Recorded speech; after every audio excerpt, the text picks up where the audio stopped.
So some critics might say that cloning is not as safe because it is not natural. However, I will respond to that claim, saying that it is safer to produce a child using the techniques involved in cloning than in regular birth. According to Biomedical Ethics, the same book that my opponent used, I found in the pros section for cloning research that the first argument raised by those who fear cloning is that it would create monsters, genetic mistakes that are stillborn, or even worse, that survived to birth. How could we risk such a disaster? Critics ask.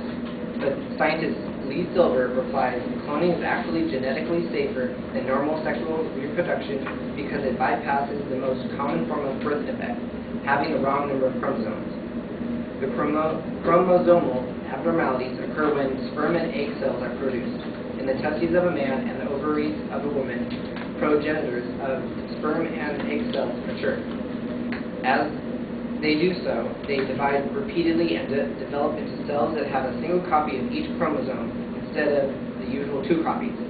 When that happens, some sperm and some eggs accidentally end up with 1 chromosome too many or 1 chromosome too few. With cloning, such chromosome mix-ups cannot occur. That is what Silver pointed out. After all, you are starting with a normal cell from a normal adult with the proper number of chromosomes, so the major cause of birth defects is actually ruled out. Some religions believe that using embryonic research is tolerated, since it is not interfering with the natural order of embryonic cell development. According to the same book, Biomedical Ethics, whether producing embryos for such purposes is ethical will depend on views toward early embryonic life, as well as on whether saving an existing human life justifies ending that of embryos.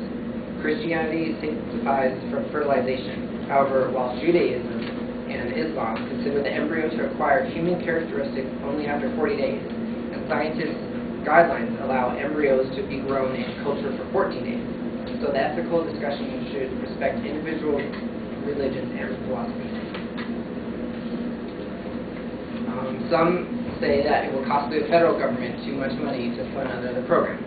However, it will not be a noticeable difference in how much the government would spend on cloning research. From the article Putting NASA's Budget in Perspective from thespacereview.com, I found that according to budget documents obtained from the government printing office, the national budget for 2007 totals about $2.784 trillion, and the budget, or NASA's budget for that is only 0.58% of this is only $16.143 billion.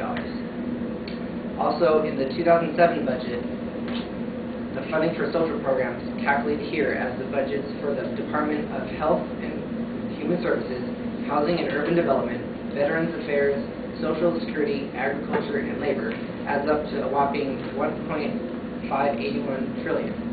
So for every $1 the federal government spends on NASA, it spends 98 on social programs. So in other words, if we cut spending on social programs by a mere 1%, we could very nearly double NASA's budget. So that means that if we, instead of doubling NASA's budget, we could just take that 1% and put it towards cloning, and it wouldn't make that much of a noticeable difference for the in the budget for the U.S. Also, the cost of science has always been controversial, but we must take risk in order to make advancements in life. Also, according to Biomedical Ethics, cloning research must be allowed to continue within agreed guidelines because it entails benefits that should not be scrapped outright because of perceived risk. Cloning may help overcome present hazards of graft procedures. Embryonic cells could be taken from cloned embryos prior to implantation into the uterus and cultured to form tissues for pancreatic cells to treat diabetes, or brain nerve cells that could be genetically engineered to treat Parkinson's or other neurodegenerative diseases, like my partner said. Some also say that cloning would not help in human development, miscarriages, and could provide genetically identical organ and tissue transplants. However, I say that therapeutic cloning will help people in need of organ transplants, and it will either drastically reduce the donor waiting list, or it will get rid of it. According to the Cloning and Aging Information Center, therapeutic Therapeutic cloning is a technique that would be used to produce cloned embryos, but only to create stem cells that can in turn be used to repair damaged or defective tissue in the parent of the clone cells. Such stem cells could theoretically be used to grow replacement livers or hearts or any of a variety of organs for transplant without fear of rejection, and they will not have infections like my partner said, because the genetic material would be the same as where they got the DNA from. Also, the advancements from cloning can be beneficial to everyone if we regulate the research instead of banning it altogether. According to biomedical ethics, the reproduction by cloning may also hold a solution when one partner carries a severe hereditary disease, allowing the other partner to contribute his or her genome to their offspring. This is why some countries, including Israel, consider it sufficient to strictly regulate rather than ban cloning research. Also, to benefit from scientific advancement is a basic human right defined by the United Nations. Exercising this right implies defining the limits of the permissible and weighing the moral conditions of action.